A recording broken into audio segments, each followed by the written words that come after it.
básicamente el derecho es independiente del Estado, y así como uno en economía tiene bastante claro que el mercado es independientemente del Estado, que en realidad el proceso de intercambio de mercado no depende de ninguna regulación, sino que por el contrario las regulaciones terminan siendo distorsivas, que la única función que eventualmente el Estado podría cumplir es la de protección, no de protección del derecho de propiedad y protección de los contratos y de los acuerdos privados, pero no de regulación.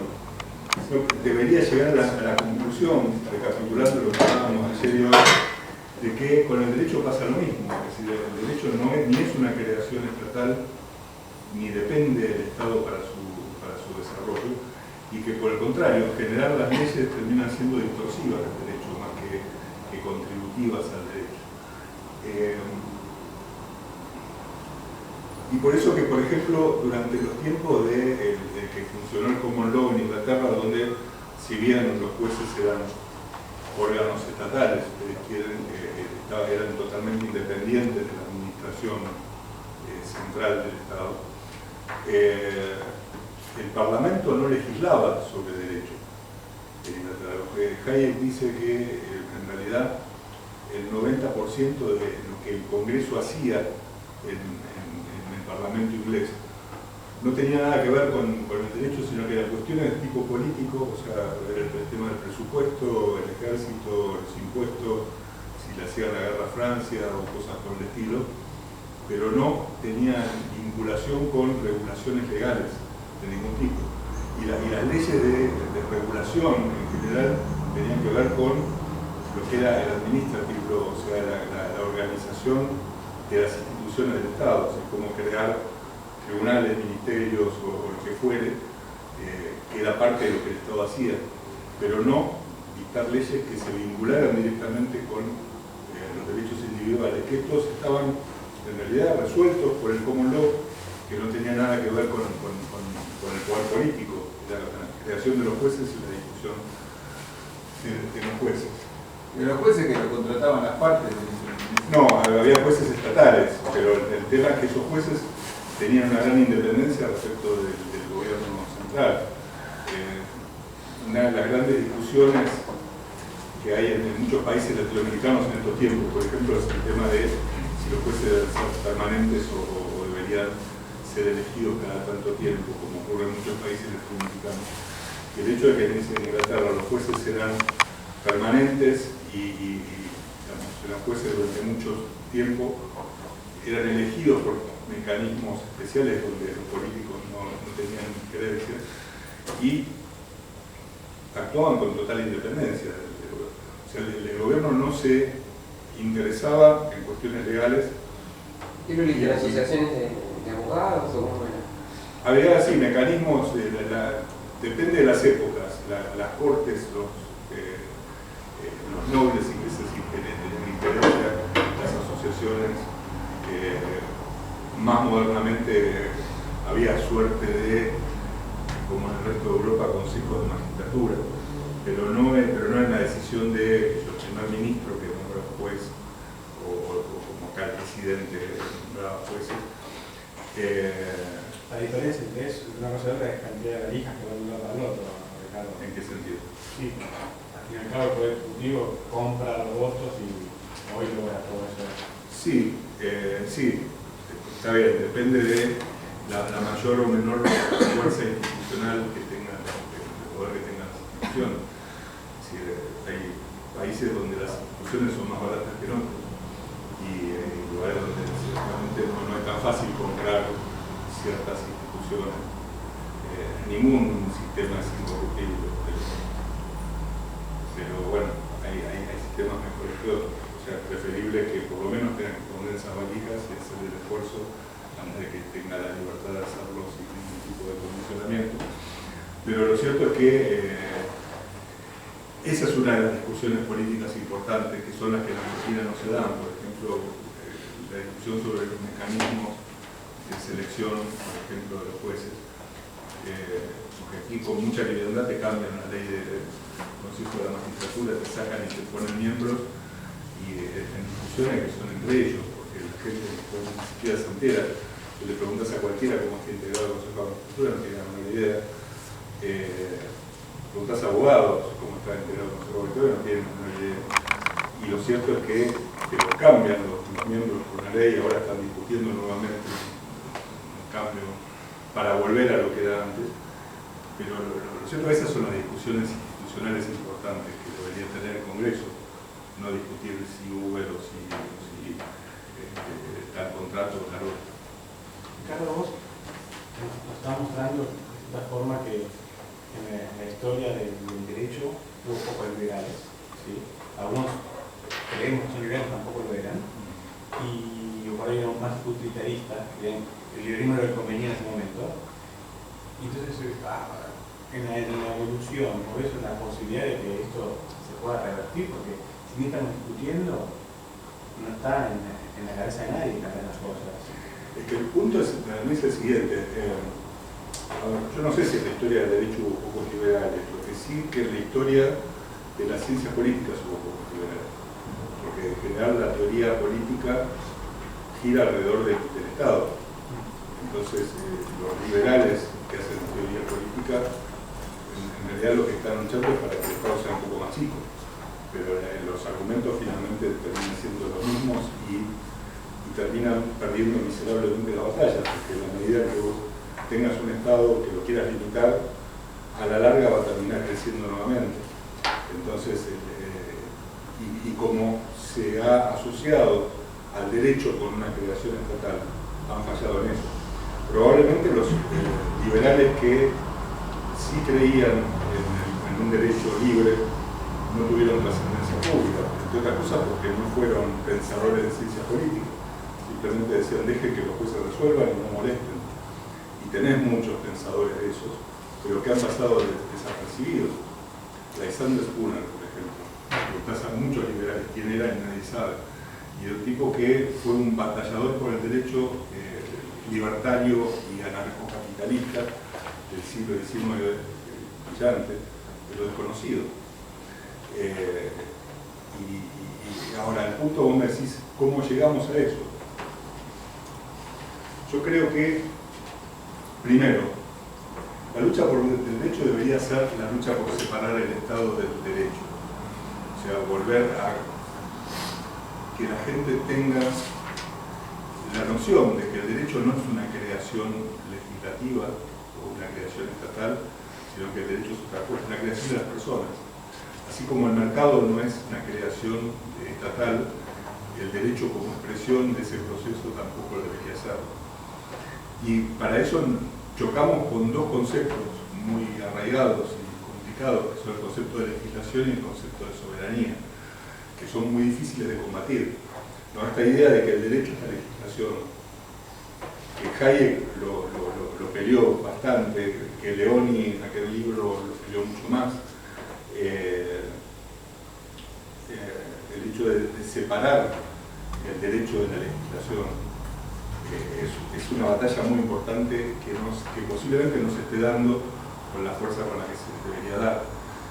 Y sobre todo el concepto de soberanía, ¿no? El hecho de atar al derecho con la soberanía del país, ¿no? Este es el derecho argentino, o es el derecho brasilero, o es el derecho chileno.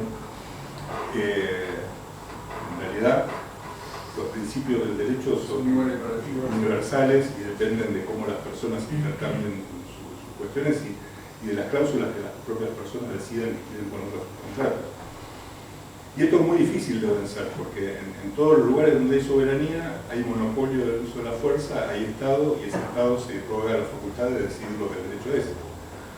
¿Cómo rompemos con eso? Bueno, en el mundo, y esto es una pequeña digresión, pero creo que vale la pena, se están empezando a desarrollar y a pensar formas de cómo romper esto. Ahí puse Free Cities. Ustedes conocen el ejemplo de Hong Kong, de Singapur, un pedazo de China donde en determinado momento el gobierno inglés hace un acuerdo con China y dice, bueno, por 100 años yo voy a tener este pedazo de roca que es Hong Kong. Y durante esos 100 años yo voy a establecer las reglas en ese lugar. ¿Qué hicieron los ingleses? Un estatuto constitucional de Hong Kong con 4 reglas básicas que dijeron a la gente que se vaya a vivir ahí que se organice como quiera. Y se organizó bastante bien. Y el punto es que a eso se le llama, que hay muchos ejemplos de la historia del mundo, posiblemente el de Hong Kong o Singapur sean los más conocidos, pero lo que se llaman las charter cities, las ciudades que emanan de una carta constitucional otorgada en algún momento. Pensilvania nació así, el estado de Pensilvania en Estados Unidos, en realidad fue un regalo del rey de Inglaterra a William Penn. William Penn, que era hijo de un almirante famoso, que era amigo de los personal del rey de Inglaterra, le dijo, bueno, por los servicios que tu padre le ha dado de Inglaterra, yo te regalo todo este periodo. Fíjense, Pensilvania lo que es, ¿no? Y William Penn, que era un perseguido religioso en Europa, porque era protestante de no sé qué culto, y era un gran abogado en favor de la libertad religiosa y la libertad de expresión. Dijo, bueno, yo en ese lugar voy a... El rey le da la carta con derecho de propiedad a perpetuidad, y la única cláusula que le pone es que todos los años, el 1 de enero, le tenía que enviar al rey una piel de castor en pago por las tierras. Y él todos los años le mandaba una piel de castor al rey. Y armó Pensilvania, que fue la base de los Estados Unidos. Fundó Filadelfia y las grandes ciudades de donde después surgió y se desarrollaron los Estados Unidos. Fue un emprendimiento privado de un señor que recibió las tierras privadamente, creó las reglas, estableció las formas de interacción, convocó gente que quisiera vivir en libertad y creó una comunidad terriblemente próspera. De esos ejemplos a lo largo del mundo ha habido bastantes, y tomando esas ideas, en tiempos más modernos se ha intentado ver si eso se podría hacer para saltar este problema de la soberanía. ¿Qué hacemos con...? Porque ningún país, yo puedo decir, bueno, logremos que el Congreso dicte una ley de promoción de puertos francos o cosas por el estilo, que nos eliminen un montón de reglamentaciones estatales, pero eso es temporal, depende del humor de los legisladores, te lo quita cuando quieren y tampoco es completo. Entonces, ¿qué hacer con la soberanía? Y hubo un ejemplo muy interesante que se lo cuento rápidamente. En Honduras, hace unos años, el presidente Lobo, que si va a ser presidente de una manera medio después de unos conflictos, buscaba la forma de hacer algo en Honduras como para ganar popularidad, porque tenía muy poca popularidad. Y entonces, estaba en Guatemala en esa época, el rector de la Universidad, Francisco Marroquín, me dice, ¿por qué no hacen free cities en Honduras? Y le vende la idea, traemos a los hondureños a Guatemala, vamos a Antigua, hacemos una reunión fin de semana, les explicamos qué se trata el tema, y en un mes sancionan una reforma constitucional donde la Constitución de Honduras prevé la posibilidad de que ciertos terrenos puedan ser convertidos en ciudades modelo, le pusieron ellos el nombre original, que tuvieran reglas diferentes. Y en el proyecto original que habíamos armado nosotros, las reglas eran: ustedes usen el derecho que las partes quieran, contraten jueces en el país que quieran. Si quieren tener jueces ingleses, pues les cae bien, contraten jueces ingleses. Si quieren tener árbitros de una organización internacional de árbitros, tengan absoluta libertad de hacer acuerdos comerciales con el país que quieran, independientemente de Honduras.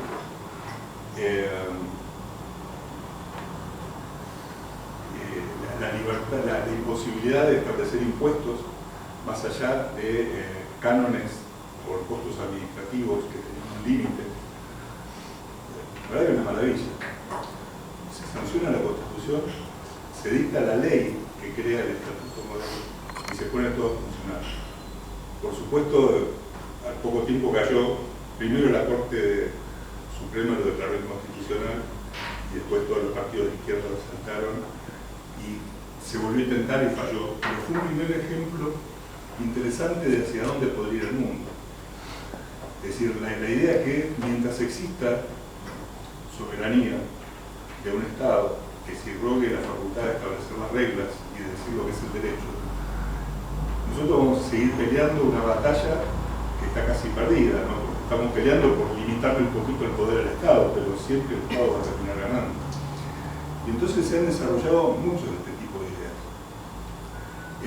Patrick Friedman, el nieto de Milton Friedman, tiene una empresa de seeding, de creación de islas artificiales. La idea de él es muy difícil ir a discutir soberanía en tierra firme. Armemos islas artificiales en alta mar donde nadie tiene soberanía y organicemos nuevas comunidades en el alta mar. De hecho, hay un proyecto de construir una gran isla artificial a 50 kilómetros de San Francisco para trasladar Silicon Valley ahí y no estar sometidos a la legislación norteamericana. Está el proyecto de Free State, en New Hampshire. No, la idea es, vayámonos todos a vivir al mismo estado, ganemos una elección y secesionemos el estado del resto de Estados Unidos y hagamos una sociedad libre. En todos lados hay gente tratando de pensar cómo escaparle al problema de la soberanía, que es el problema central, porque la soberanía le da el poder al Estado para cobrarles impuestos y una vez que tienen los impuestos para regular su vida y todo lo demás. De modo que el liberalismo tiene esos dos caminos. El camino de luchar, como hizo hasta hoy, por mantener el statu quo de un gobierno con monopolios y todo lo demás, tratando de limitarlo lo más posible y hacer que se meta lo menos posible en la vida privada de la gente, o tratar de saltarse de eso hacia otro lugar. Cuando uno lee la literatura libertaria de ambos capitalistas y donde de pronto le dice, bueno, si no existiera Estado, las cosas se resolverían así, así, así. Es como el viejo cuento de los economistas, ¿no? Cuando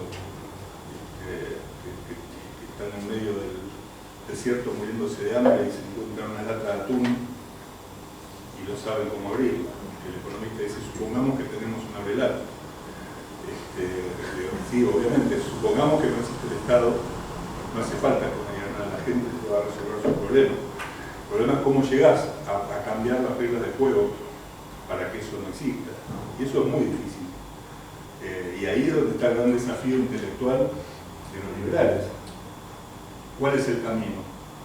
Seguir luchando por limitar el poder, por evitar que el Congreso dicte ciertas leyes, para que los jueces sean más independientes, para que se metan menos en los derechos individuales, o el camino es buscar una alternativa sin Estado, pero que sea viable, no que significa que de pronto el Estado se va a autoeliminar misteriosamente, sino cómo lograrlo.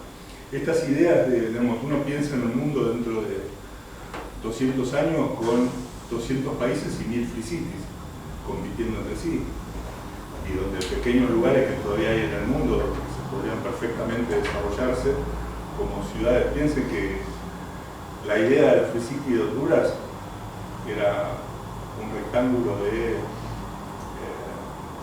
10 kilómetros por 20, o sea, un territorio muy pequeño, más que suficiente para generar un lugar de producción. O sea, incluso había desarrolladores pensando en traer capitales de distintos lugares, había empresarios coreanos en el sur que querían invertir en Honduras, etc.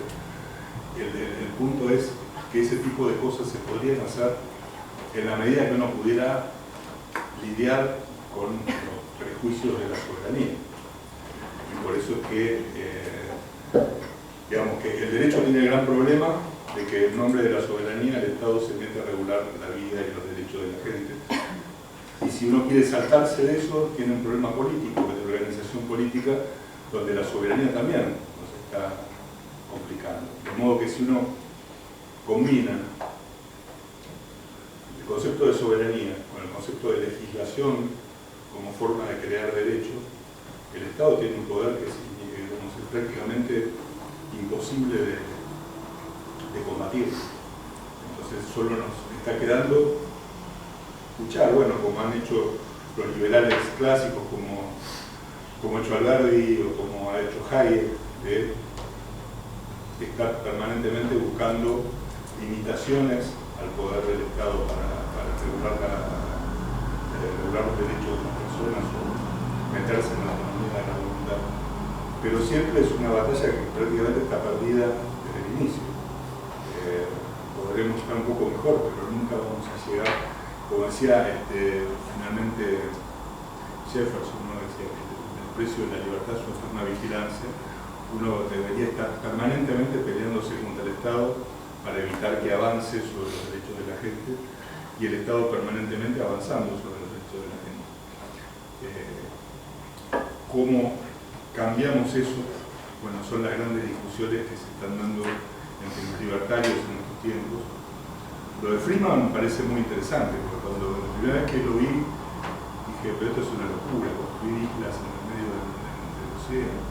Pero después cuando uno se lo analiza, dice, a la larga termina siendo, mientras sea tecnológicamente factible, termina siendo más barato eso que lidiar por negociaciones con Estados para que creen soberanía. Hay un proyecto, no sé cómo están en Europa, de un pedacito de tierra que no pertenecía a nadie, y no sé si al final lo pudieron Liberland es decir, un empresario, los países eran Croacia y Serbia, ¿no? Croacia y Serbia, ¿no? Sí, Croacia. Que habían estado en guerra por un territorio y finalmente nadie lo ocupó. Y este señor fue un día, puso una bandera, dijo que es un país independiente, le mandó una carta a los croatas, una carta a los serbios, una a las Naciones Unidas, dijo yo soy un país independiente, y se puso el casco y se echó en un agujero porque pensó que iban a empezar a bombardear, y no pasó nada, y nadie le dijo nada, y ahí era una lista de gente que se quiera vivir ahí. Yo esperaría un poco. No sé qué fabricar, porque no sé qué fabricar. Desde el punto de vista económico, supuestamente hoy es más barata la tierra que dentro de un tiempo, si funciona bien, o sea, podría ser un buen negocio, pero tiene sus riesgos. O sea, yo no creo que ni los serbios ni los croatas justamente se van a quedar tranquilos si alguien se ocupa de su parte de su territorio. Un mal ejemplo del tema de alta mar fue la empresa Heri, que hace ropa, que se había ido con un barco a alta mar, en realidad un mal ejemplo porque tenían esclavitud, digamos, pero como no regía ninguna norma, fabricaban ahí. Sí, bueno, a ver, obviamente, el punto es si la gente va voluntariamente o si la gente no va voluntariamente. Y si la gente va voluntariamente, pero después cuando está en alta mar le cambian las reglas del juego y no le avisan, eso sí son crímenes. Pero, digamos, si la gente voluntariamente acepta ir a trabajar a un barco en alta mar, en realidad no debería tener nada de malo. Pero obviamente siempre que se respeten las reglas de juego pactadas libre y voluntariamente. Es que ahí volvemos a lo del derecho universal, que no, o sea, el derecho es innato al ser humano y no lo otorga ningún Estado. O sea, incluso en alta mar vos tenés tus derechos. Claro. Así que ahí en ese caso estaría bien. Por eso digo un mal ejemplo, pero que digamos que la idea ya estuvo de la industrialización en un lugar que no tenga soberanía. Seguro. Usado de mala manera, seguro. Sí. Sí, y en los lugares donde hay Estado también hay esclavitud, así que... Claro, bueno, normalmente donde hay Estado hay más esclavitud. Sí. Y si definimos un poco amplio, lo incluyo dentro del grupo, claro. Sí. Bien. Un aspecto que me parece que sería interesante evaluar es el de justamente esto que hemos venido hablando un poco ayer y un poco hoy, a partir de esta idea de Coase, del problema de Coase, que tiene que ver con la relación entre el derecho y la economía y cómo esto nos permitiría encontrar soluciones más eficientes para ciertos problemas, incluso para problemas políticos o problemas que tengan que ser resueltos políticamente. Mi idea es que en un rato vamos a ir a almorzar y a la vuelta me gustaría que discutamos problemas puntuales de Argentina, de cómo están resueltos hoy y cómo se podrían resolver mejor cambiando las leyes. Pero para abordar ese tema, tal vez sería bueno ver algunos conceptos básicos de lo que se entiende por análisis económico del derecho, que son las herramientas que le permiten a los que estudian derecho hacerlo con las herramientas de la economía y con el objeto de buscar soluciones eficientes, para lo cual, si se puede, me cambian.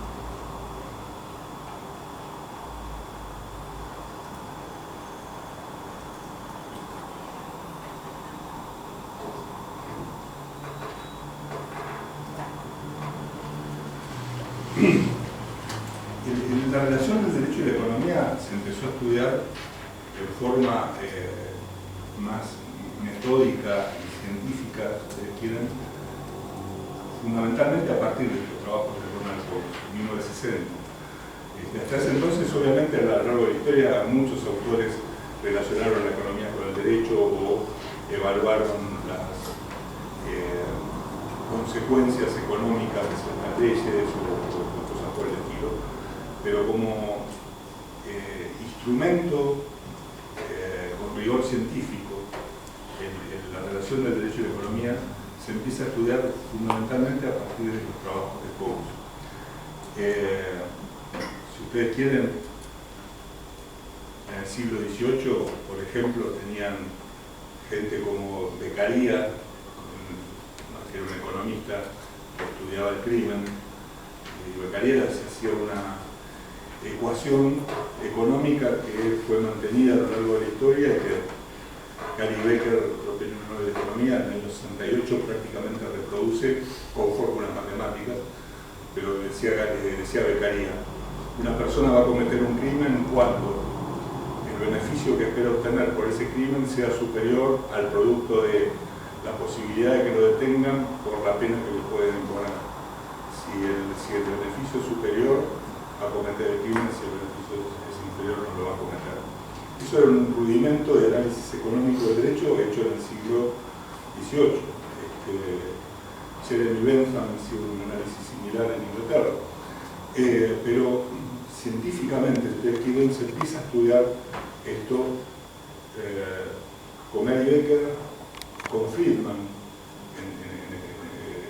también llevando el análisis económico puro al estudio de ciertas cuestiones jurídicas, y con otros autores que a partir de ahí toman el tema. Hay muchos autores, por ejemplo, como Richard Posner, que han escrito manuales de análisis económico de derecho, que son jueces, lo cual no es casual, porque digamos que el análisis económico del derecho se haya desarrollado en el mundo anglosajón es bastante razonable en el sentido de que el derecho inglés ha sido un derecho fundamentalmente judicial y por lo tanto es más fácil examinar las consecuencias y las externalidades de casos concretos resueltos por los jueces que las consecuencias globales o abstractas de una ley que tiene múltiples aplicaciones que nunca vamos a conocer. Yo le decía, este trabajo de Posner, de Coase, a lo largo de las 100 páginas, es casi una sucesión de análisis de sentencias dictadas por tribunales ingleses y norteamericanos sobre problemas concretos donde la ley estaba involucrada para decidir si esa ley era eficiente o no era eficiente. Y Friedman precisamente hacía esta clasificación de la economía como economía positiva y economía normativa, ¿no? La idea de que la visión positiva del estudio de la economía implica estudiar lo que es en realidad, las cosas como son. Uno hace un análisis económico de un fenómeno concreto y está haciendo un análisis económico positivo. Y el análisis normativo es el deber ser, cómo deberían ser las cosas. Entonces, a partir del uso de las mismas herramientas de la economía, yo puedo tratar de predecir cómo las cosas deberían ser o cómo van a ser eventualmente en el futuro. Cuando se estudia la relación del derecho y la economía, se la puede estudiar desde estos dos aspectos. O sea, ya sea para analizar la realidad con las herramientas de la economía y determinar grados de eficiencia o ineficiencia de ciertas cuestiones, o los incentivos que la gente va a tener para actuar, o por las externalidades que se puedan producir, o también para predecir cómo van a ser las cosas en el futuro, o para predecir cómo deberían ser. Por ejemplo, un legislador que quisiera sancionar una ley y que diga, bueno, a ver qué consecuencias, yo dicto la ley de tal forma, qué consecuencias va a tener, o cómo debería ser mi ley para que sea más eficiente. Yo creo que el primero de los aspectos, la economía es más útil, en el sentido de, más que más útil, es más certera. Cuando uno analiza la realidad concreta con las herramientas económicas, es mucho más fácil, es mucho más certero hacer un análisis de ese tipo que tratar de predecir cómo van a ser las cosas en el futuro. Porque como decíamos ayer, en realidad los fenómenos complejos son impredecibles, porque la gente cambia no todos se comportan de la misma manera. Uno de los pilares, y ahí los austríacos tienen una de las oposiciones al análisis económico del derecho más fuertes, que el análisis económico parte necesariamente de la base de cierta estabilidad en las preferencias. O sea, uno parte de que la gente va más o menos a actuar o preferir siempre más o menos lo mismo, porque si no tengo eso como un parámetro, no puedo hacer ningún tipo de predicción. Si yo pienso que la gente va a cambiar su forma de pensar todo el tiempo. Los austríacos dirían, no, pero es cierto, a lo mejor una familia compran 2 litros de leche por semana y normalmente van a comprar 2 litros de leche por semana, pero nada me garantiza que siempre van a comprar 2 litros de leche por semana, y eso me genera alteraciones. Pero más allá de eso, la posibilidad de estudiar costos, beneficios, incentivos, externalidades, de situaciones concretas, tiene una utilidad muy grande, sobre todo para el que quiere examinar cómo están funcionando las cosas, y sobre todo para el legislador, si decimos que vamos a discutir sobre ciertas instituciones, sobre ciertos temas, a ver cómo están regulados hoy y cómo se podrían regular mejor o cómo se podrían resolver mejor. El uso de estas herramientas es de bastante utilidad. Los abogados siempre han sido bastante reacios al análisis económico del derecho, primero porque no saben economía, y segundo porque para los abogados siempre había principios superiores y que la economía bastardeaba, según ellos. Entonces, bueno, a mí me interesa la justicia, me interesa el derecho, me interesa la ley, la legalidad, no la eficiencia. A mí no me importa si una cosa es eficiente o no, quiero saber si es justa, ¿no? Y el punto ahí es que ese tipo de razonamientos son un error, porque en realidad el concepto de eficiencia es un concepto instrumental. Algo es eficiente para algo en especial, para un fin, no es eficiente per se.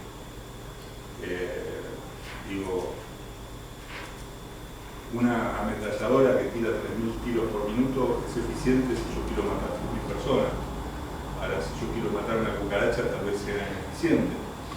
Entonces, el punto es que los conceptos como la eficiencia son conceptos instrumentales. Entonces, ¿quién fija el objetivo? Y lo puede fijar el jurista. El jurista le dirá, para mí la justicia es esto. Dígame cuál es la forma más eficiente de alcanzar este fin. Y en ese contexto, derecho y economía se complementan perfectamente. Yo fijo objetivos como jurista y la economía me permite encontrar los mecanismos más eficientes para alcanzar esos objetivos. Y eso es lo que se va viendo en estos tiempos, ¿no? Como les decía, hablábamos hace un rato de esta idea o este proyecto que hemos tenido de la Fundación Hayek hace tiempo, de que los legisladores hicieran análisis de eficiencia, de costo-beneficio y de externalidades antes de discutir cualquier tipo de ley de contenido económico. Es algo que en general los juristas no han hecho a lo largo de la historia. Ricardo, probablemente esta gente que no ha hecho nunca estos análisis económicos, si fueran honestos, en realidad lo hacen de forma intuitiva, me imagino, pero sin tener una certeza, vamos a decir, más científica a través de la economía. Un jurista que toma una decisión económica, en algún punto él cree que esa ecuación le está dando... Es cierto, pero el problema que hay con eso es que muchas veces esos análisis, que pueden ser muy honestos, son de corto plazo, de corto alcance, ¿no? Por ejemplo, Uber, como siempre Uber. A lo mejor en el gobierno de la ciudad hay alguien que honestamente dice, no, si dejamos gente de Uber se quedan 5.000 taxistas sin trabajo. Y a lo mejor lo pienso honestamente y a lo mejor tiene razón, porque en el primer momento a lo mejor se quedan 5.000 taxistas sin trabajo, pero no está viendo más allá de eso. ¿Qué va a pasar además? ¿Qué otro tipo de externalidades se van a generar? ¿Cuánto dinero se va a ahorrar de pagar menos por los taxis? ¿A dónde va a ir redireccionado ese dinero? Las nuevas alternativas de trabajo que van a tener los taxistas trabajando para Uber. En fin, la mayor seguridad, la menor cantidad de robos, la mayor seguridad en los pagos y todo lo que se te puede generar. A lo mejor no lo ve, pero es honesto. Dice, no, mire, yo lo que veo es que van a quedar 5.000 peones de taxis sin trabajo. Y digo que, la verdad, por lo que yo no pude discutir si es lo mismo, pero los que fueron, en realidad no pensaron en eso.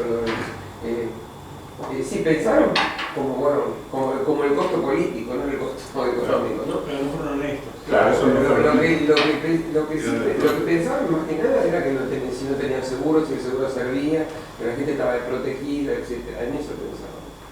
Claro, pero eso es medio tonto, porque en realidad todos tienen seguro. Bueno, nadie puede andar por la calle sin seguro de auto. O sea, pero por eso. Y Uber no contrata choferes que no tengan seguro, y los autos de Uber son más modernos que los autos que los taxis, y vos sabés quién es la persona, hasta lo ves la foto por internet cuando lo contratás. Y además no hay manejo de dinero, con lo cual sí estamos. No hay manejo de dinero, queda todo registrado. Si el tipo tenés algún problema, vos lo estás calificando y él te califica a vos como usuario. Es decir, no, bueno, nada de todo eso que se le dijo, digamos lo que yo escuché. Bueno, pero eso no quería es escuchar era que ellos estaban para proteger a la gente y ustedes se subieron a autos yendo a misiones en tales condiciones del auto, como si el auto estuviera destruido. O sea, no. En calidad de experiencia personal, yo soy de Tucumán, en Tucumán no existe Uber. Desde que llegué a Capital Federal me subí a 3, 4 taxis y el único argumento que se escucha de parte de los taxistas es que no les parece justo que ellos paguen un impuesto, paguen una licencia y paguen cosas que Uber no paga. Pero de ahí en más, la verdad que carecen de cualquier tipo de entonces para los reclamos para la licencia está en igualdad de condiciones. Claro, su problema Claro, la inversa. La competencia de enviarla. En lugar de sacar lo que está mal, quieren que se parezcan a la. Pero lo molesto es la falta de visión que tienen los taxistas y la falta de apertura como para buscar alguna solución, como para tratar de amalgamarse, sean ellos con Uber o Lo que pasa es que manera, todo, digamos, no están abiertos al diálogo. Es que todo es parte de un mismo mecanismo que es el de los taxis, que es un mecanismo cerrado y controlado, porque las licencias son limitadas.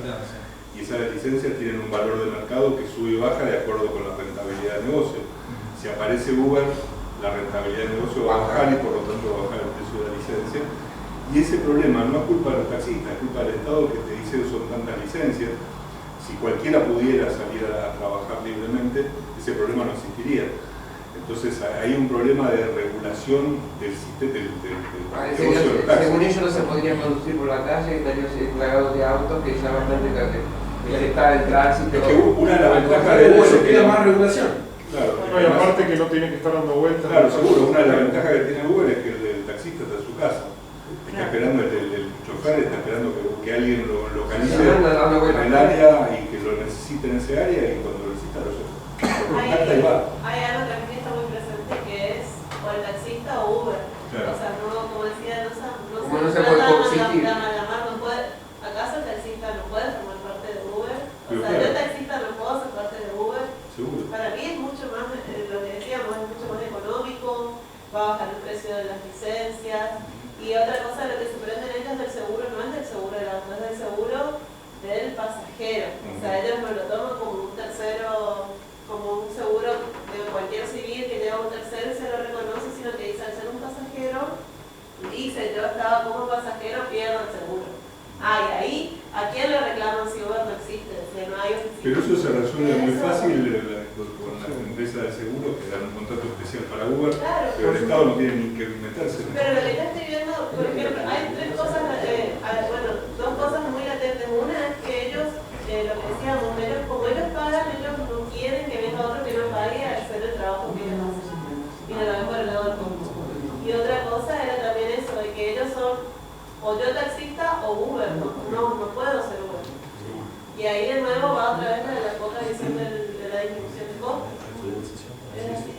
Pero además está el tema de que el gobierno de la ciudad, a través de la Encargada de los Servicios Públicos, sancionó una ley que decía que los taxis tienen que tener un máximo de 5 años y que además todos obligatoriamente tienen que tener calefacción y aire acondicionado.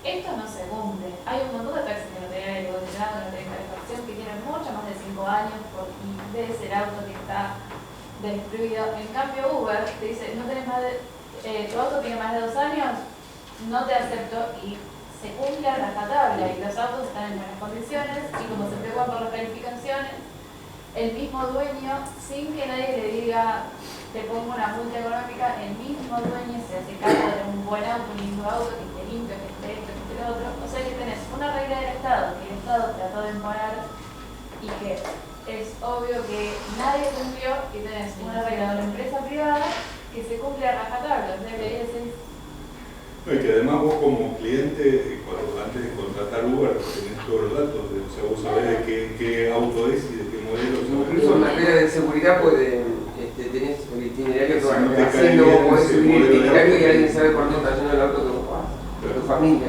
Pero bueno, estas son cuestiones que hacen al análisis de costos-beneficios y externalidades que normalmente los legisladores no hacen o los hacen por otro lado, porque incluso los legisladores que por ahí son bien intencionados llevan sus análisis hasta las primeras consecuencias y no las consecuencias posteriores, no miran la película, lo que hablábamos ayer, se acuerda, el legislador mira la fotografía y dice, bueno, hoy van a quedar tantos taxistas sin trabajo y tanto le va a caer el precio de la licencia a todos. A mí la foto me cuesta. Claro, ni siquiera la foto, porque tampoco la ven. Pero tampoco ven la película, cómo va a seguir mañana y cómo se va a desarrollar. Y que además el progreso es imparable, o sea, en algún momento si Uber es un mecanismo que Uber es una empresa, si el mecanismo de Uber, que puede haber 500 empresas distintas, funciona, se va a terminar imponiendo, a la larga pase lo que pase. Sí, hablamos mucho de las buenas intenciones, pero por lo general en cualquier esfera de la vida humana, las buenas intenciones no son un descargo como para hacer mal el trabajo. Un médico que te dice, yo tenía la buena intención de curarte, pero te dice cianuro, no es un descargo, bueno, tenés que ser responsable. Lamentablemente, parece que nos satisfacemos con que nuestros legisladores sean bien intencionados y no les exigimos una pericia técnica que sí exigimos en cualquier otro aspecto de nuestras vidas. Bueno, eso es interesante porque fíjense que en realidad ser legislador es algo que parece que se santifica con el voto popular. O sea, cualquiera puede ser legislador, puede ser analfabeto, puede ser no haber pisado un colegio, puede tener un prontuario penal así de grande, pero mientras la gente lo vote va a ser legislador y se supone que sabe de todo. Él puede sancionar leyes económicas, sociales, una ley de minería, un código procesal, lo que fuera, y él está capacitado, que es un poco el mito del Estado regulador, ¿no? Es decir, la idea de que lo que hablábamos ayer, pareciera intuitivo que si un fenómeno es complejo, alguien lo tiene que regular, no podemos dejarlo en manos de la gente, cuando en realidad es totalmente al revés. No hay ninguna persona, aun cuando le pusiéramos 1000 requisitos para ser legislador, que pueda conocer y saber no solo de todos los temas, sino de las relaciones individuales entre las personas en cada uno de esos temas. Pero pretendemos que el legislador va a saber todo, y eso obviamente es una falacia. Eso te lo sustituyen diciendo que tienen asesores.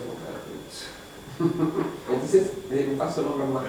Lo que dan los legisladores también es que de alguna manera tampoco son votados. O sea, vos votás una lista, entre los electores, no sé, por decirlo, el Frente Renovador ganó en provincia de Buenos Aires en 2013 y metieron 30 tipos, con suerte conocen 3, 4. El resto después ahí está la cuestión del aparato político. Y volviendo al tema Uber, a ver la ridiculez, antes del tema Uber apareció el tema de Easy Taxi, que la ley de taxi dice que vos podés pedir un taxi levantando la mano en la vía pública, en las paradas autorizadas o a través de radio taxi. El resto está prohibido.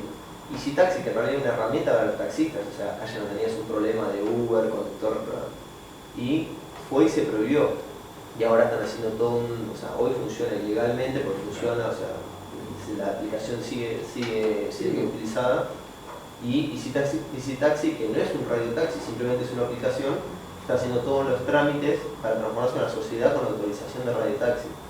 Acá el problema es que ya deja de ser una cuestión legislativa, pasar a ser una cuestión de política en consecuencia de mafia. El problema con Uber no es taxistas cuando conductores, sino la mafia del sindicato que busca mantener su poder y los dueños, digamos, de esas licencias que son amigos del Estado, y ahí se arma toda la... Sí, que no se busca que no se valoricen las licencias. Viviani le garantiza que los choferes de Uber se van a... Bueno, yo hoy iba a comentar eso. Yo los taxistas que les he preguntado por el tema, todos dicen porque en el sindicato te dicen, porque los del sindicato me dijeron, o sea, la influencia que ejerce el sindicato sobre ellos. Claro, y en realidad, por el tema justamente de los incentivos del funcionario, aún dejando de lado el problema de la corrupción, obviamente para el jefe de gobierno es mucho mejor no tener problemas con el sindicato de taxistas que tener problemas con una empresa que ni siquiera que tiene una oficina que ya se la allanó, o sea que no les genera problemas por ahora. Bueno, que allanaron es el estudio de abogado,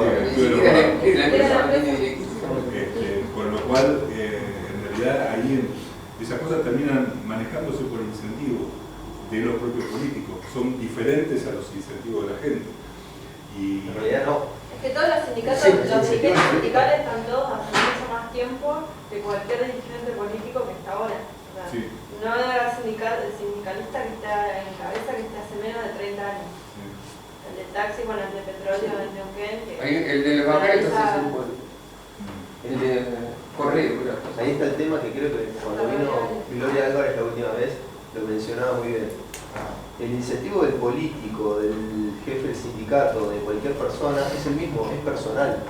Entonces el problema es cuando queremos que el político o sindicalista está en una situación especial que hace todo por el bien de su sindicato, por el bien público, cuando en realidad es una cuestión de incentivos privados que tienen que abusar de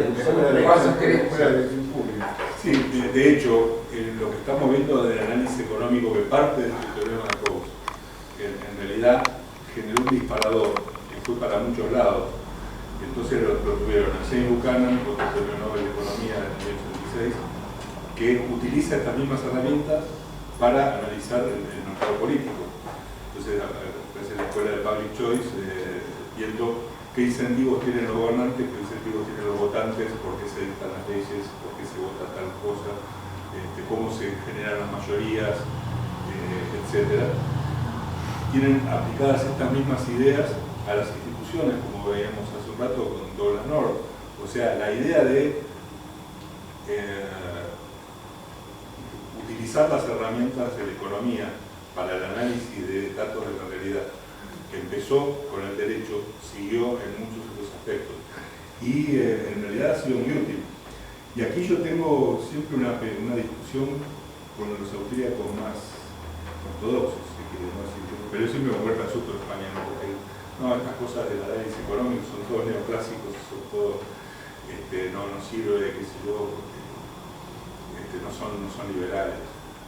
Y en realidad las fallas que puede tener el análisis conceptuales que puede tener el análisis económico del derecho se podrían corregir mucho si los austríacos se metieran a hacer el análisis económico del derecho ahí adentro, porque podrían aportar muchísimo en cuanto a justamente la teoría subjetiva del valor y en cuanto a muchas cuestiones vinculadas con la empresarialidad austríaca que podrían mejorar estos análisis económicos si en lugar de decir no, esto no sirve, como suelen hacer los austríacos y como solemos hacer los liberales, no, esto es estatista, pero desgraciadamente en algunos casos, en algunos lugares a veces es bueno meterse, y yo creo que justamente esta es un área donde los socialistas dicen que esto es liberalismo y los liberales más ortodoxos dicen que esto es estatismo. Y en realidad esto no es ni una cosa ni la otra, es una herramienta para hacer un análisis que se puede usar de acuerdo a lo que estén analizando y que como herramienta es muy útil y que podría ser perfeccionada utilizando algunos de los aportes que la Escuela Austríaca de Economía ha generado a la gente. Entonces decíamos que de esa formulación que hizo Coase en el 60, ¿no? Que si los costos de transacción fueran cercanos a cero y los derechos de propiedad estuvieran bien definidos, el mercado es un sistema eficiente para producir esos intercambios, se deducen algunas cuestiones, ¿no? Por ejemplo, que el mercado es un mecanismo costoso, ¿no? Es decir, antes de Coase, cuando se hacían análisis económicos en general, había elementos que no se tenían en cuenta. Por ejemplo, el conocimiento.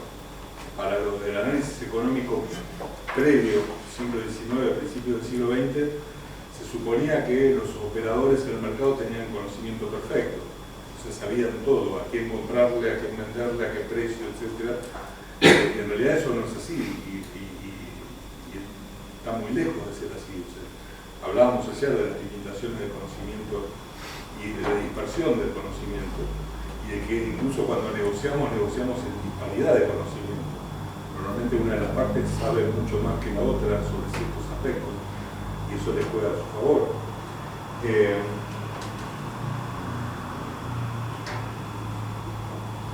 Entonces vemos que el derecho parece como una especie de institución mediadora, esto se deduce de la idea de Coase, para reemplazar a los individuos en el mercado en aquellas funciones en que el costo de transacción serían imposibles de soportar. Esto lo dice Coase en una parte de su trabajo y de ahí se toma lo que hacen una interpretación estatista de Coase para decir que cuando los costos de transacción son altos y la gente no podría interactuar porque no puede pagar esos costos, la ley tiene que intervenir de alguna manera para nivelar o para achicar esos costos por las fuerzas que hace falta y sustituir la voluntad de las personas para hacerlo.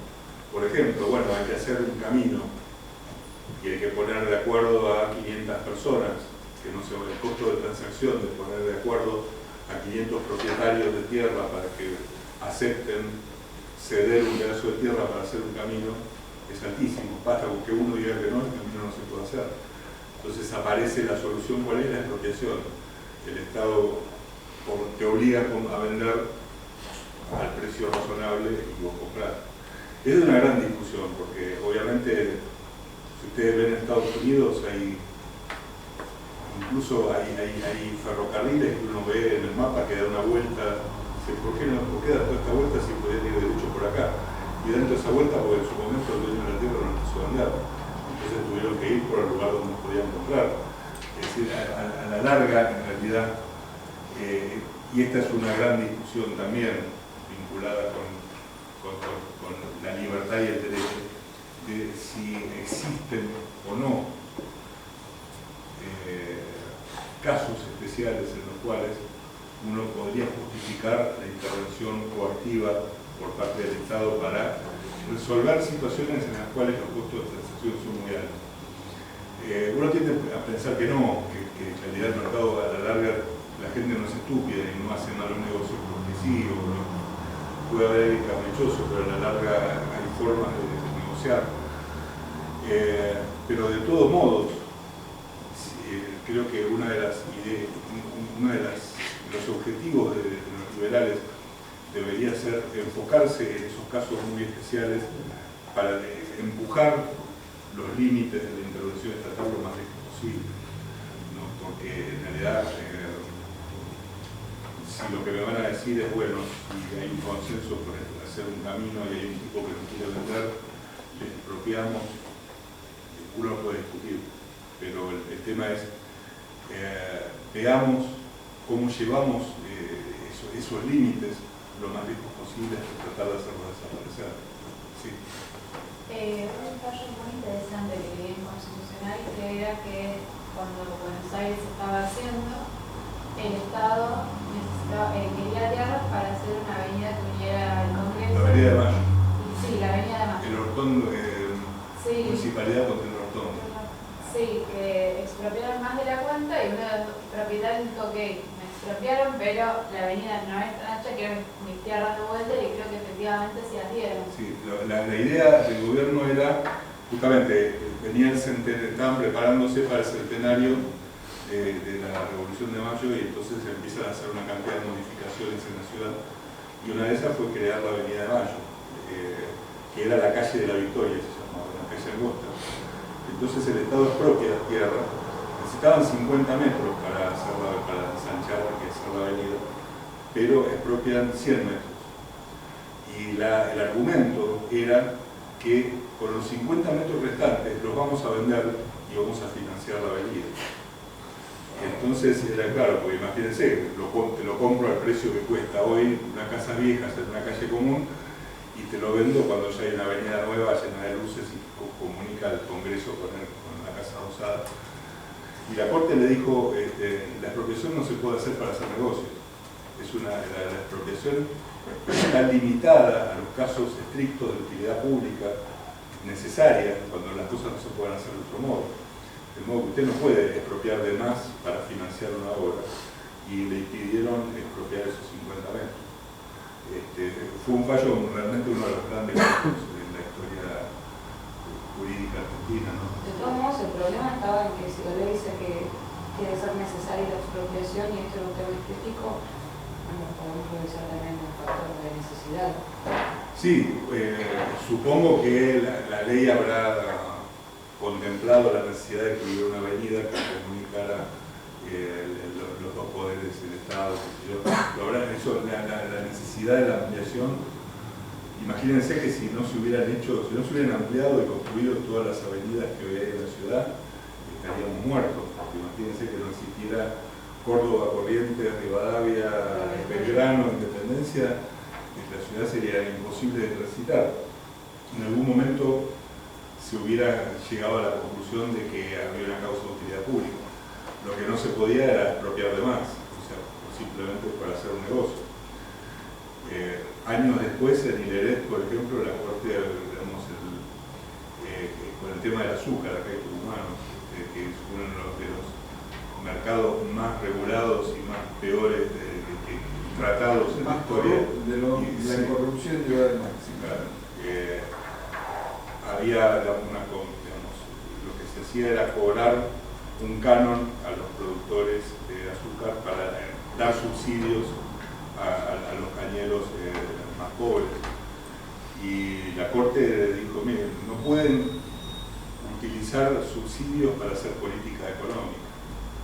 O sea que no pueden redistribuir la riqueza de ese modo, sacándole a los más prósperos para darle a los más prósperos. ¿En qué año fue eso? Y fue 1903, creo que fue. Todavía tenía independencia. Bueno, tenía independencia, claro. Hileret fue en 1903 lo nombran juez a Bermejo, que fue juez de la Corte 29 años, pero se murió. Y Hileret hacía 6 meses que estaba Bermejo en la Corte, y fue la primera vez que la Corte mencionó al Verdi en un fallo. Nunca había mencionado al Verdi hasta ese momento la Corte. A pesar de que todo el mundo piensa que Alberdi es padre de la Constitución, por algún motivo los primeros miembros de la Corte le tendrían bronca o qué sé yo, no sé, pero nunca mencionaron a Alberdi. Y recién cuando Bermejo, por eso muchos le dicen a Bermejo el juez alberdiano, recién cuando Bermejo llegó a la Corte empezaron a citar a Alberdi. Y lo citan en Hileret, el sistema económico argentino. El más famoso existía Sánchez Arias, ¿no? Sí. Era con el fallo de la ley de alquiler de la época de Irigoyen, de que fue votó en minoría y predijo prácticamente lo que iba a suceder en la Argentina si votaban esa ley. Sí, bueno. Además de que fue una injerencia política notable, ya el Poder Judicial votaba en función de lo que decía el Poder Ejecutivo. Sí. Y además el tema, esas cosas, ¿no?, que se supone que son leyes de emergencia por una única vez y temporal, que después terminan siendo eternas, como la ganancia. Como el impuesto a la ganancia. El Banco Central, la creación de combustible.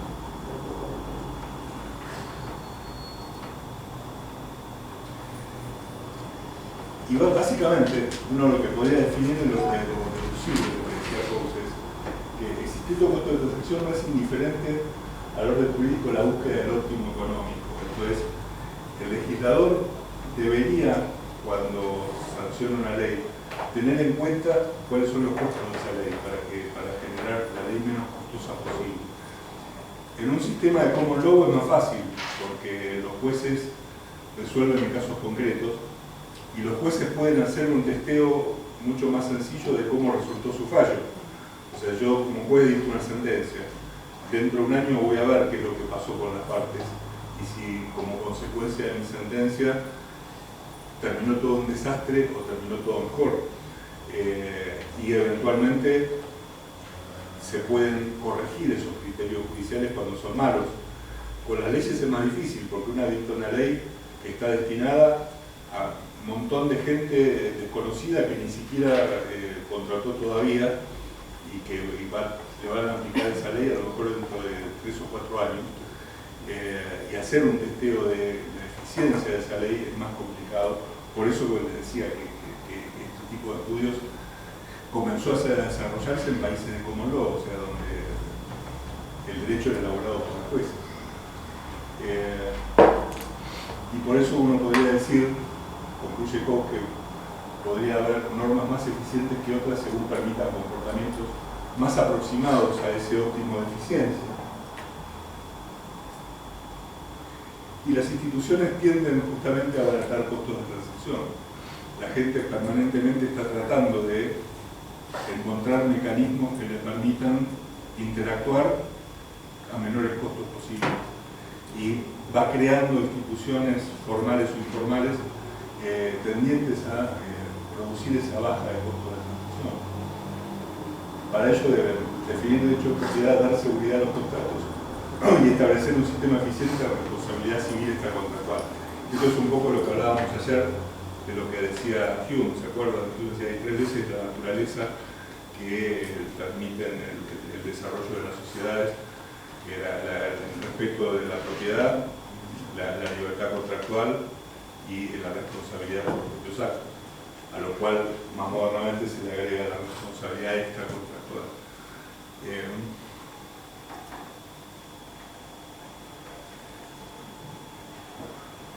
Bueno, los costos de transacción nos van a incluir primero los costos que demanda la creación del sistema de reglas o de normas que permita establecer un adecuado entorno institucional, y costos por el uso del mercado, o sea, iniciar una transacción, buscar información sobre qué tipo de transacción vamos a hacer, con quién, negociar esa transacción, celebrar los contratos, controlar que se cumplan los contratos o que se sancione el incumplimiento contractual. Todo eso implica costos para nosotros, dependiendo de qué tipo de negociaciones estemos llevando a cabo, van a ser, y dependiendo de qué sistema legal tengamos, esos costos van a ser más altos o más bajos. Hoy uno podría decir, por ejemplo, de pronto Internet se convirtió en una institución que nos permite bajar costos de transacción en muchos aspectos. Uno se mete en Mercado Libre y puede obtener información sobre qué comprar y qué vender, y con múltiples compradores y vendedores que a su vez están calificados según su mejor o menor récord de compras y ventas. Y esto, uno podría decir, es una forma de abaratar costos de transacción, cuando antes uno tenía que agarrar el Clarín de los clasificados y empezar a llamar por teléfono a uno o a otro y no sabía con quién estaba hablando. El punto es que Esto, que históricamente no era tenido en cuenta porque hacían análisis económico, Coase lo pone en el centro de la discusión y de alguna manera produce una revolución en el estudio del derecho, porque la gente se empezó a dar cuenta que, ojo, que hay leyes que son caras, hay leyes que son baratas, hay leyes que son eficientes, hay leyes que son ineficientes, y esto nosotros solamente teníamos en cuenta el objetivo que la ley tenía directamente, pero no las consecuencias que iba a tener la aplicación de esa ley para otra gente y en otros aspectos. Entonces, a partir de ahí es donde empieza a cambiar bastante la visión del derecho. Pero bueno, esto igual, si es la una, vamos a tener que cortar acá, ¿no? Sí. Un rato. ¿Qué es de 1 a 2? Sí. Bueno. Le dije a la chica que estaba primero. No sé si tienen de lo que hablamos hoy alguna pregunta, algún comentario que quieran hacer antes de que vayamos a sí. Yo me acuerdo que hace mucho tiempo leí un paper de Juan Carlos hablando sobre el análisis económico del derecho, donde empieza haciendo toda una construcción de dónde vienen las diferentes disciplinas. Entonces, me acuerdo que él decía que todo era filosofía. Por eso explicaba que, por ejemplo, el doctorado en Estados Unidos se llama PhD, una Philosophy Doctorate in Economics. Entonces, y que de ahí empiezan a desprenderse las diferentes disciplinas, ¿no? O sea, en un momento, con planteo filosófico se llega a la ética, y de la ética se empezaba a ver, a tratar de determinar qué era justo o qué era injusto, ¿no? Entonces se empieza a crear el derecho después, y así con un enfoque más económico, ¿no? Que era justo o era injusto en esa época, digamos, en el mercado, y empezaron a surgir las disciplinas. Entonces hace como una integración de que después, de que las dos disciplinas madres, podríamos decir, de la política pública, eran el derecho y la economía. Entonces, y me parece que es realmente una fuente muy, muy interesante. Sí, y lo que pasa es que, el derecho y la economía en realidad son los pilares fundamentales junto con la teoría de las instituciones sobre cómo se relacionan las personas. Finalmente la política termina siendo un agregado, es, bueno, algo que se crea con el fin de regular las relaciones entre las personas, que en realidad podría o no existir. Podemos discutir si hace falta, o de pronto podríamos discutir cómo deberían ser organizadas estas free cities y si haría falta o no haría falta un gobierno, porque en realidad, fíjense, esto me hace acordar algo muy interesante. Cuando uno discute sobre los problemas del gobierno, el monopolio y todo lo demás, mucha gente suele invocar como ejemplo de una organización privada a un country, un barrio cerrado. Dice, bueno, vean, un barrio cerrado, la gente se organiza, agarren Nordelta, que es prácticamente una ciudad, que tiene colegios, que tiene supermercados, que prácticamente le falta que le den la policía y ya es prácticamente una ciudad autónoma. Pero el problema es cómo se organizan ese tipo de cuestiones. Pues sí, Nordelta puede ser un barrio privado, pero que en la medida en que crece y tiene ciertas instituciones genera también su propio gobierno. O sea, Nordelta tiene un gobierno que dicta normas y que aplica sanciones. Seguramente nos parecerá menos grave que la Municipalidad de Tigre, por ejemplo, que está al lado, que tiene un gobierno más grande, que recauda más plata y que aplica sanciones más severas, pero es un gobierno al fin. La pregunta es cómo evitar que finalmente terminemos cayendo nuevamente en la regla de la mayoría, porque uno de los problemas directos que trae toda esta cuestión es que nosotros, si aceptamos que alguien tiene que organizar las cosas, y así aceptamos que alguien tiene que establecer las normas, finalmente tenemos que discutir cómo elegimos a la persona o al grupo que va a establecer las normas y que va a administrar las cosas. Y normalmente caemos en la cuestión de la regla de la mayoría. La democracia termina siendo el mecanismo más razonable supuestamente para elegir personas y dar retribuciones. Pero la regla de la mayoría y el gobierno democrático no impide que se violen derechos. Democracia no es sinónimo de libertad. Entonces el punto es cómo evitar caer en lo mismo que tenemos hoy en una organización privada al estilo de Free Cities. ¿No? Porque cuando discutíamos en Honduras, alguien decía, bueno, entonces lo que hay que hacer es vender parcelas para que cada uno compre su parcela. Y yo le decía, a mí me parece que eso es volver a caer en un gobierno en poco tiempo.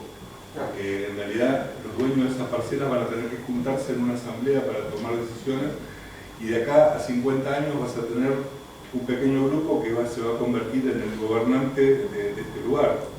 Yo prefiero que toda la Free City tenga un solo dueño, que sea un desarrollador que ofrezca reglas de juego que sean aceptadas voluntariamente y ofrezca lugar en renta por 100 años.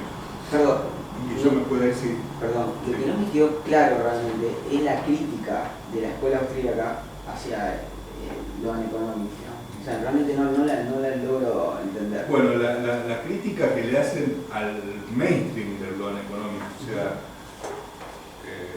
Coase, Becker, Posner y los principales autores que desarrollaron el Loan Economics, es que parten de una visión neoclásica de la economía, donde de pronto se supone que las relaciones son más estáticas, el conocimiento es perfecto, donde las preferencias son estables, y entonces lo que dicen es una visión muy estática del proceso económico, que los economistas austríacos demostraron que es mucho más dinámico que eso, y mucho más variable, más voluble que eso. Y en consecuencia, vos no podés extraer principios valederos en el tiempo de algo que permanentemente está cambiando. Entonces lo que te dicen es, vos tenés la foto de lo que es hoy y podés hacer un análisis positivo de la realidad económica, porque las cosas son así, las podés analizar. Lo que no podés hacer es una proyección a futuro, porque no sabés cómo va a evolucionar todo esto. Mientras que el economista que hace Loan Economics desde la economía neoclásica te va a decir, bueno, pero hay una cierta estabilidad en las preferencias que hace que yo pueda más o menos confiar en que la gente no va a cambiar su forma de pensar de manera abrupta de un día para el otro, y que ciertas variables van a ser de alguna manera estables, aunque sea una contradicción en términos, y esto me permite hacer proyecciones a futuro. Lo que los austríacos cuestionan fundamentalmente es el carácter predictivo del Loan Economics, la posibilidad de predecir o de proyectar cosas hacia el futuro. Claro. Lo que pasa es que, como a partir de ahí no se meten a discutir el Loan Economics en sí, y tienen mucho que aportar los austríacos al Loan Economics, y podrían cambiar una gran cantidad de cosas y mejorar una gran cantidad de cosas. Y es una lástima. Hay un libro que es de un español que se llama Liberalismo contra Liberalismo, que contrapone el pensamiento de Gary Becker con el de Mises, poniéndolos a los dos como ejemplos de neoclásico y austríaco, que es interesante. Yo no me termina de cerrar el libro porque creo que se equivoca un poco con Becker, pero creo que ahí tenés una explicación de cuáles serían las dos posiciones encontradas. ¿Sí? Cuando hablaba de la country, a mí yo recordé que tengo un amigo que hace 10 años la madre compró una casa en country. Hace 5 años se reunieron varios vecinos y dijeron, bueno, a partir de ahora ya no se puede los viernes y sábados hacer fiestas y solamente se puede invitar un máximo de 5 personas.